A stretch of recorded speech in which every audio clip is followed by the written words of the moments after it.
So we built this evaluation framework, Mm-hmm. and I guess the need or the idea came at some point in the community. We were doing this. Um, yeah, we're just talking about like how do you evaluate different tokens or different protocols projects, and then we started with some Airtable and put some content into that, um, just to compare them based on quantitative measures. Like we're looking at the market cap, fully diluted valuations, and things like that, and just comparing them with that a little bit. And then I know we had some conversation, and then we came up with the idea of this NGMI score, that's not going to make it score. So that would be a score with which you could rank these different protocols or tokens into the likelihood of making it or not making it. And I wrote an article about that, about the Ponzi scheme, about Ponzi schemes, and I think we talked about that as well. And then I did this little evaluation, and then it kind of evolved and evolved. And currently, we're doing a prototype of like a 15 question questionnaire, with which we can hopefully, provide a really good framework to, go through the tokenomics of a project and look into if it's any good, or if this Mm. means that the project is going to succeed or likely not. Yeah. Yeah.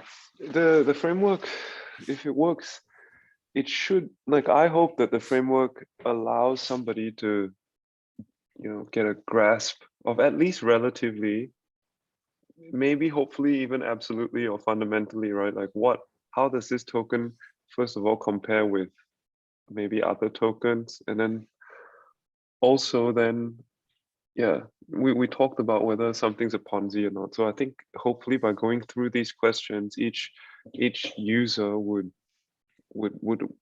get a better feel for that answer for themselves.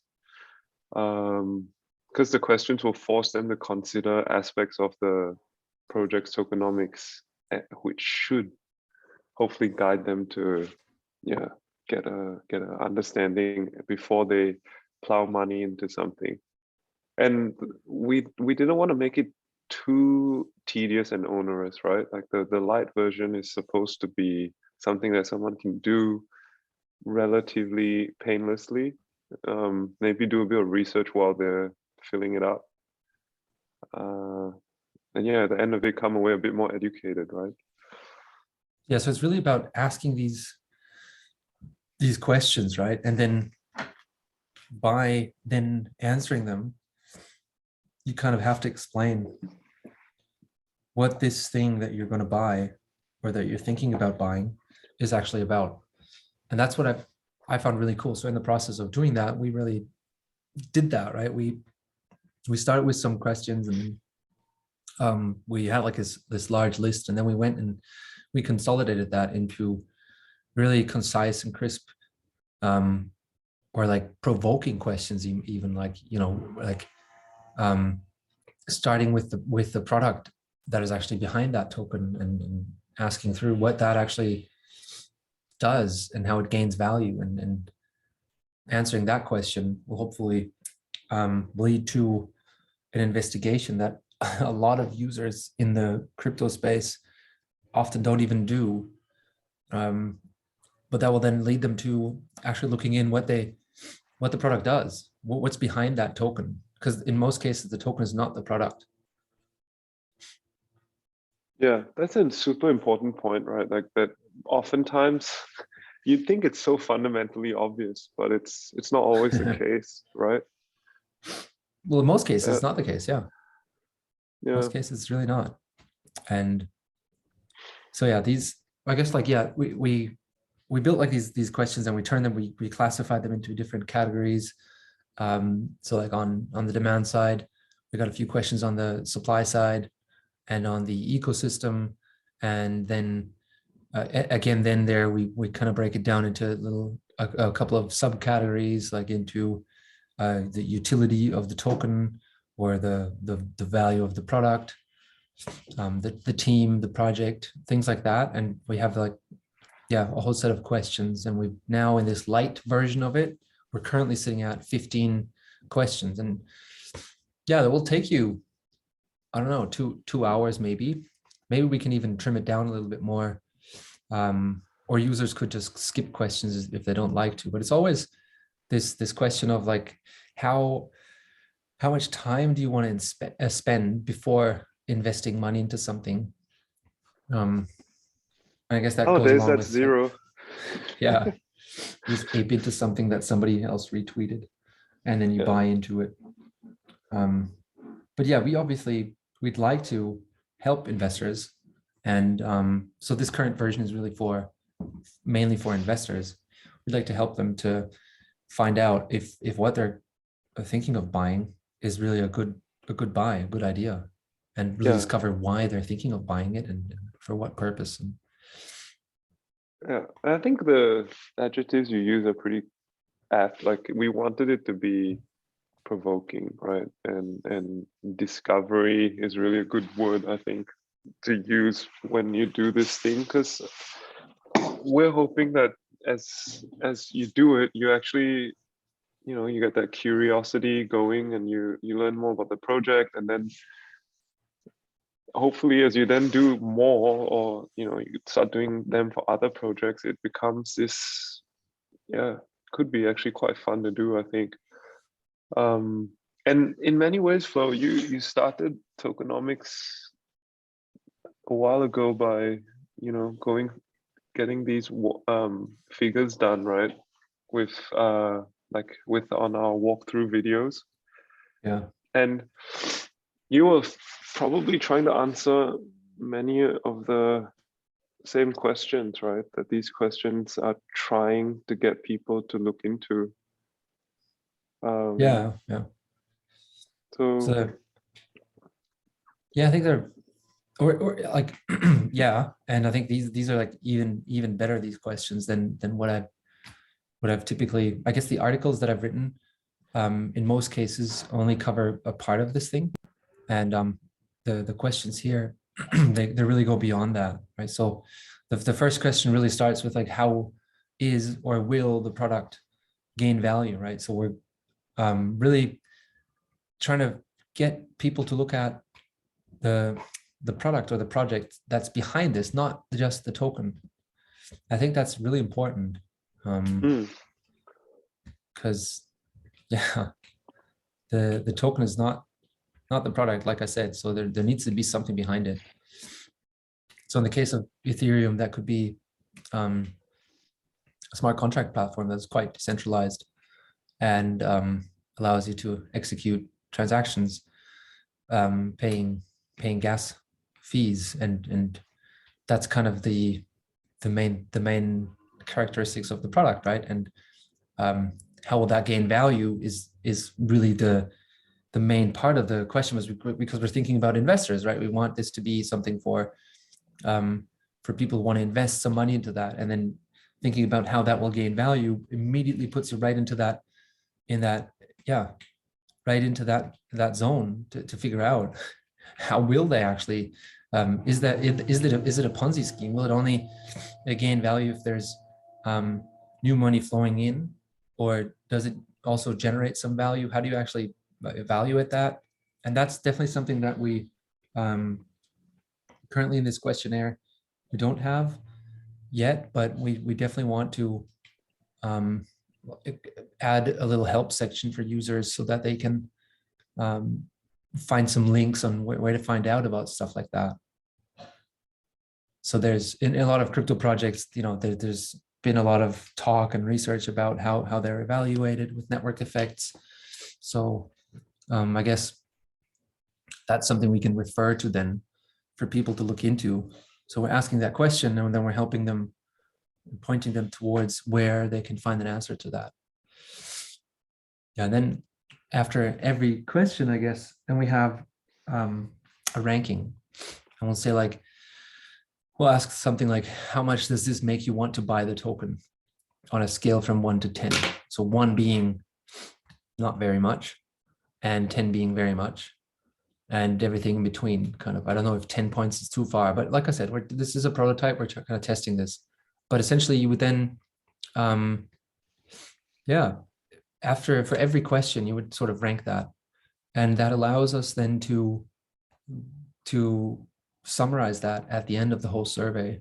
And if someone has answered 15 questions, we can then average that for the user and tell him like, hey, overall the questions that you've answered, your subjective feedback after answering every question was that. And this makes it seem like you're not very certain about buying it because you've answered all these critical questions, and some of them didn't really sound like it was a good idea to buy it. I think this is I would find this, I find this very useful. This type of evaluating. Yeah. Yeah. And it gives people something solid at the end of it because sometimes when you maybe from my own experience, right? If you're going through a process of researching something, you might come away with a lot of knowledge and even understanding, right? But to then be able to quantify that, it's not a simple task, right? Because anyone who's doing investing, it's not a binary thing. It's not, do I invest or not? There are a few different questions that seriously complicate the matter, right? Like, okay, how much do I invest? How long do I hold on to something for? Okay, not only how much do I invest, but how much do I invest relative to the other investments I have, right? Because everything has an opportunity cost associated with it. So how much risk reward is there? And yeah, and how much of my pot do I want to risk? And it's hard when you don't quantify it in a systematic way, because then you're going through this journey, right, in time, where you're always picking up new investments, but there's no way for you to get a good handle on how you're supposed to balance that portfolio. So it goes a lot deeper than, oh yeah, I'll buy some. There's a natural resource investor that I like listening to called Rick Rule, and he says too often people go invest according to the line of have a hunch, bet a bunch. And I think, unfortunately, It's a great line. it sounds preposterous, right? But unfortunately, I've done that too. I've read a Twitter thread and thought, wow, this thing looks amazing. Yeah, I need to get some. But then, okay, even if that Twitter thread is all you're going to research, the next question is, how much and for how How long? long? And When are you gonna get out? yeah, Yeah. yeah, and it's not like everyone's got infinite cash lying around, right? What do you need to sell to buy this thing? So I think, yeah, it's really important. And who knows, maybe as this thing grows, maybe one day Rick Rule might see this and go, hey, I can use this in my natural resource stock picking. Yeah, that's what I was actually thinking when creating this. I thought like it'd probably be cool for just normal investors too, not just for tokens. I mean, the questions will be different, but kind of this framework that takes you through what do you actually need to ask, and then where can you get the information, and then ranking that in a certain way. And currently the ranking is very basic, right? Just add up all the different points and then divide it by the number of questions. But in future, we could, sort of weight that. And so like demand is more important, or product is more important, or supply is more important, and make Yeah, that more sophisticated. But yeah, this is just currently yeah. this prototype, just a couple of questions. But at the moment, we would say that as a user goes through the 15 list of 15 questions, if one or two questions come out where the person goes, oh, I think this thing's scoring really badly for this question, a 1 or 2 out of 10, it should be a red flag, right? It doesn't, the question should then come to mind, oh, maybe this thing isn't worth risking capital for, because you know, yeah, it might score super well on a lot of other aspects, you know, there are a lot of good influencers, etc. But it's super non-transparent. So yeah, Yeah. Yeah, not and gonna that would like, invest. Right? and these questions, they kind of came from the Ponzi scheme side, obviously. And so, yeah, that maybe leads you then to, you could actually stop the whole evaluation if you get into a question like that, unless you're just speculating and you really want to trade on the hype or something like that, which is totally fine. People make money with that. But that's probably not, yeah, then there's maybe other questions you should ask. I don't know, maybe we need Yeah, a hype then version of it, right? Like a speculative version of it. or then at least it'll get the user cognizant of the fact that it is a speculation, and then that when it comes down to answering the question of how long the time horizon, like, you know, how long you want to hold on to the product for, the token for, yeah, at least then they'll know. Because there was another joke Flo and I were talking about when we were going through the questions. A lot of long-term investors started off as speculators. They Yeah, buy exactly. something they want to speculate on, it drops 50%, and suddenly they're a long-term They're investor. investors. Yeah. Yeah. So yeah, we put that into the questions. This bit, it's somewhere in there. So yeah, I hope that helps people. And I was just thinking, you know, I guess like if you've answered, let's say for every investment that you do, you fill out this questionnaire, even if it takes you 2 hours. I think it's maybe would be time well spent. And then you keep all these evaluations for yourself. And what you're saying earlier, Jason, that you need to prioritize, because all the money that you have is sort of also opportunity cost. So which assets do you need to sell to make this new purchase, or to make this new investment? Could then you could then support that, right? Because you would have all these different evaluations for the different tokens that and things that you've done in the past, and maybe that would then help you to rank them and say like, okay, this one's a 9 out of 10, but the other one I bought last week is only a 7 out of 10. So I might want to sell the 7 out of 10 to get the 9 out of 10, because this seems like a better opportunity. Yeah. And of course, there's lots of other factors that play into this that we're not looking into, I guess, because we try to focus on the tokenomics. So I guess we're not looking too much into the past price movements and things like that. We're more interested in really like say one of the questions would be why does the token have value, right? So we first look into the product and go through that, and then we try to look at really to pose that question and get the user of this questionnaire to answer that, and find out probably what the utility is to the owner and the wider economy, right? So by answering that, I think you quickly find out what the token is actually used for, and while evaluating that will help you to figure out sort of like where demand for it would come from, right? Because if it has no use, then there's likely going to be not a lot of demand for it, aside from speculation. Yeah. So these, I guess, we got a bunch more of these. One aspect I want to talk about, we tried, maybe it's a bit of a cheeky thing or, you know, risky thing that Flo and I were trying to do, but we would, even though this is something that is very, we're trying to quantify something, put our hand into the chaos and try and come back with a grip on a certain number that we can hold on to, right? To help us with our decision-making process, you know, in a field where it's definitely not black and white. We tried to also allow for some sort of intuitive gut feel type answering, because we think sometimes You know, another joke we often remind You had each a run other today. of. Yeah, good run.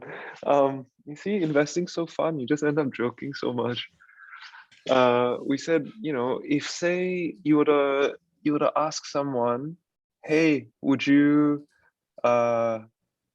introduce this guy to your sister as a date, right? The answer comes out very quickly. It's like a gut feel answer. You go, yeah, that guy's a good guy, you know, cool. I hope my sister gives him her number, you know, I'll set them up. Or you'll go, nah, don't think so. You know, you can't really put your hand on, oh, is it because he's 2.5 pounds overweight, or he smokes a bit too much, or whatever. You don't know, right? You don't know the reason why you have this gut feel and say, no, I don't want, you know, or you don't want your friend to go work at this company you work for, or you do want him to work at this company you work for.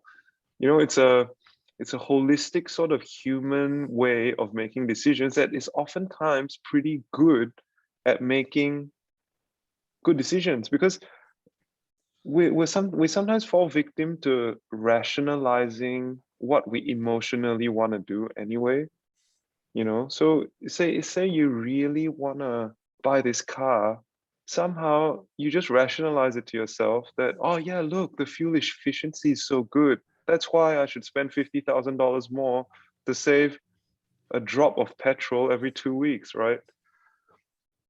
So anyway, what I wanted to say was, with our evaluation framework, you know, Flo, remember when we said we were talking about how do we even give a score to certain questions, right? Like, Yeah. you know, saying, oh, is the project transparent? Rank it 1 to 10. Like, it's not. It trips the mind up that way, because then you go, oh, so yeah, how transparent is it? Is it a 7/10 transparent? Right? Yeah. It's difficult to answer it like that. But what we thought we'd do is to first, you know, offer that question up, allow the user to read the question, formulate some sort of a feeling, a vibe, a thought process in their mind, you know, all of the above, and then answer the question of how much does this make you want to invest in this token, right? So we're trying to somehow play both sides. You have the rational perspective of considering something, and then after that, tapping into our gut, right? And coming up with a, so do you think this makes you want to buy it or not, right? We're not asking you to rank how transparent this thing is. We're asking you to, after thinking about that question, think about, you know, tap into your intuition to go, yeah, this looks like something that I would still buy, or no, it gives me a bad feeling. Yeah, we actually like that so much that we use it for every single question, right? Like Yeah, after every question that we had, we have this, how much does this make you want to buy the token? Because we thought this would invoke sort of a gut feeling. So you kind of try to answer it, and then we answer that question, hopefully getting people to give us this like instinctive reaction in a way. It says, yeah, not so much, but you can't really pin it down to one exact thing. But since you've just done the answer, top of mind, and that would still be top of mind, I think this could be a good way to then classify it, right? Yeah. let's see. I mean, we'll know once people start using it and give us feedback, but Yeah. I'm pretty hopeful that it should work in an interesting way and hopefully give good results. Yeah. And we're trying to, like, we've done a few of these, and we also plan to publish a few of the evaluations that we've done on Twitter, or maybe put them into an article. So a couple of our contributors have done them for various protocols just to test the current version. So we're doing this prototype, and this is now the second prototype, and so now people are doing them, and now we try to publish these results. We'll hope that people can then see that and find that useful, and then also want to try out the framework. And so we're always also asking for feedback at the end, and hope that if someone has done it, they'll give us some insights in what we could do better, what we're maybe missing. Yeah, but this is the light version, I guess, right? So we had so many more questions that go a lot deeper. But even here with these 15 questions, the stuff that I heard in the community was like, man, this is way too long. So maybe there needs to even be a shorter version of it. Light. Light. Yeah, I feel like we've already given it that name, the shortest name that we could find. So maybe there needs to be like a extra small, just asking maybe 5 questions. Maybe the YOLO version, YOLO FOMO version. The YOLO version. Does number go up? And then you can, So we'll see how that goes, but yeah, it's out there. Since at the moment everybody's still in the wake of what happened with Luna, do you think this framework would have helped? Because we did touch on the topic, right, when we were going through the Luna. We were was it on a previous episode that we were talking about whether or not were we discussing whether or not it was a Ponzi or not, or how Ponzi is it, or right? We did that on this Luna episode. Yeah. So what do you think? You think we would this light evaluation framework have given us a few red flags? I think so. Yeah.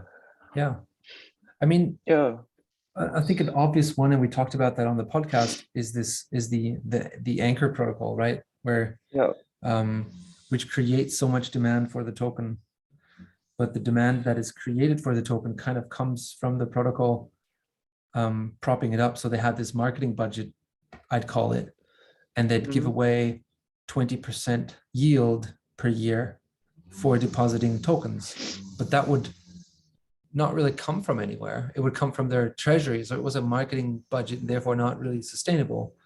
And I don't know if it really had to be sustainable, but it was definitely something, if you looked into that, you would have, to some degree, would have seen that there's a very, very large percentage of the circulating supply of the stablecoin UST is in there. So that's really the major demand creation mechanism, and that's something that maybe would have raised a red flag. There's other questions, because I think we also have one, just going through it. From that aspect, right, Flo, I would say that sorry, I didn't mean to cut you off, but just before you moved on, I just thought, the few questions we put in there under the ecosystem category would have at least made you, take a pause and consider things, right? Like, is a project transparent with what it does? In this case, you would have to think about, okay, for how long will this capital be flowing in to prop up the anchor system, right? And then second, another good question that we liked was how time tested is the project? Because you could say overall the project's been around for a long time or longer time, but whenever a project changes, in this case, them giving out giving out money, right? That's something new, and that changes the dynamic totally. And in that case, it was, how long since they started that? Maybe like a year and a half. Yeah. Well, so I think they started it earlier, but like when it became popular, like maybe a year and a half or a year ago. Yeah. So then, or even that question where I like that, asks, what type of company is this similar to in the traditional world, right? Like, you would be thinking, shit, do we know another company that's giving us money to put our capital pocket there, right? And making it so blatant and explicit. You go, yeah, maybe there's some in the traditional world, but they don't usually last very long, right? It's almost too good to be true. Or they just, yeah, I mean, yeah, they, to some degree, PayPal did it, right? They did this thing where when you signed up or referred a friend, I don't know exactly know what it was, but they gave you money. And that obviously couldn't last forever, but they used it as this bootstrapping mechanism where that would grow the network large enough. And so, yeah, we've got a question there for this network effects, right? And maybe that would have helped too, to look into how network effects are evolving in this system, right? Is this all kind of just like stuff built on the back of each other, or is there some real utility happening that gives individuals that use the system more use? And I know that Terra from the beginning, or when I wrote this article, I think it was like in July or so last year,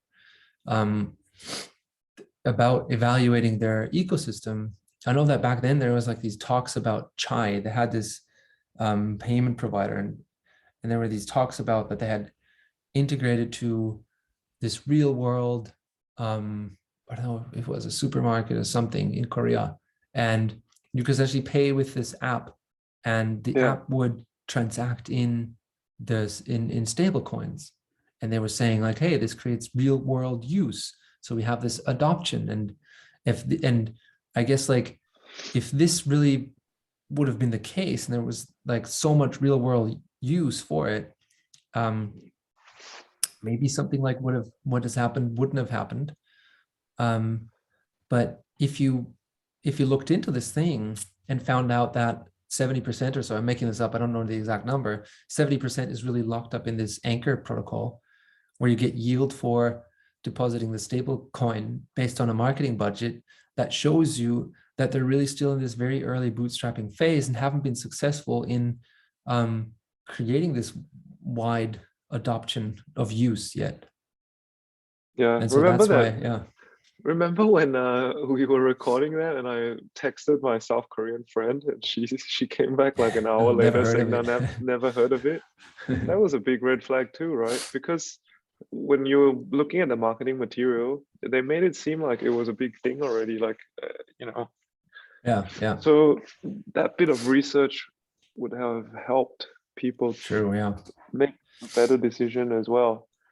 And yeah, that's a very good point you made with PayPal, because it's okay to spend money marketing, but the point is you want people to come and then, stay for something else, right? Like give people a good welcome drink, but you want them to stay for the other cocktails, right? You don't want them to be coming in nonstop, sitting around waiting for the next free drink. Yeah. And I think it's super important to consider that with PayPal, what they built was so good that people came in and thought, yeah, this thing really fulfills a need. We'll keep using it. Right? Yeah, just stayed and used it, right? So, and that maybe wasn't really the case. So and maybe that's because they were still in this bootstrap phase and they failed in that bootstrapping phase. And who knows, like if they would have gotten a bit more time with their whole ecosystem, they would have been able to deploy it to like wider. But yeah, I still don't know if the whole system of this algorithmic stablecoin would have held up. That's another whole thing, right? I think we have a question as well where we talk about the mechanism or how proven this kind of system is. Yeah. And if you'd answer that question, you'd quickly find out that most of the algorithmic stablecoins that exist or that have existed in the past have failed. And so that would be a red flag. You'd say like, oh, that's interesting. Like, what are they doing different? And then you might look into what are they doing different? And you'd find out not much actually, right? Well, in fact, they've just started to do something different by buying Bitcoin as reserve. But that only was just the beginning, right? They just had like 20% or so backed by Bitcoin. And when the peg broke, they didn't do much, right? In fact, they I think they burned, or they Yeah, just you're sold telling me off the other 3 day. billion. It was 3 billion Huh. in worth of Bitcoin, and didn't help. Yeah, what did you say? They had 80,000 Bitcoin and ended up with 300. Mhm. Yeah, that's what they published. So yeah, kind of was that mechanism, but it didn't help. Anyway, yeah. So yeah, I think overall, doing these questions and answering them thoroughly before investing would have helped. And maybe it's maybe sometimes you just want to like get a small position. I like to do that sometimes too, like get a small position in something just to keep it on your radar. And then, but when you add to your position, then I think it's time to do something like that, or add bigger, like more size, depending on your Yeah. net worth. And it should be time to do something like that, to look into something like this and find out more. Yeah. About this. Yeah. So I'm hoping people actually start sending, like if I was doing one, I'd send it over to Flow and go, hey, I'm really looking to put a decent amount of cash into this thing. What do you think? I've answered the questions. I know you're interested in the project as well. Could you have a look? Because maybe, I have some blind spots. Maybe there's some issues with my understanding. Could you have a look at how I've answered these questions? And I think that's also something that I hope people do with our framework, to actually share it and then get that whole framework actually done in a more in-depth way, right? Where multiple different perspectives have been considered, right? And you then come away with something that it really, really gives you a good grasp, and if it only costs you a few hours, a couple of hours, and it saves you putting 50% of your of your dollars in something that will crash in the future. it's not sustainable. Like, it's just like not good. Yeah, I can envision like there'd be like these cool dynamics of um sort of like an investment club that's formed, where let's say we now put this out on Twitter, an evaluation, or someone does this and puts it out on Twitter, and then people could just discuss, people could just debate, hey, why did you answer it this way? Like, I think it's totally it's much lower than that because of this, or I Right. think it Yeah. scores much higher because of that. I think these could also be cool dynamics where people could really have something tangible or something structured to debate about, because you would debating about these particular questions and how to answer them, and you could do that piece by piece and not just say, oh, this is a Ponzi, but you'd have to Back kind it of up. back it up by where exactly does this Ponzi aspect come from, right? Yeah.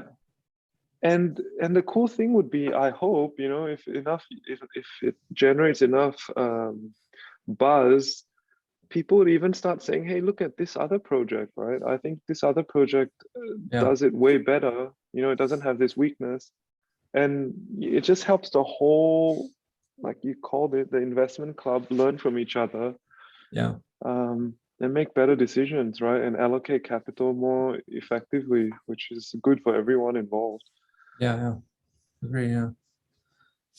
I think there's some interesting dynamics, and I can see that potentially happening in the community. So far, we haven't really done that. People have tested theirs, and we've posted it in there, where people have posted their results.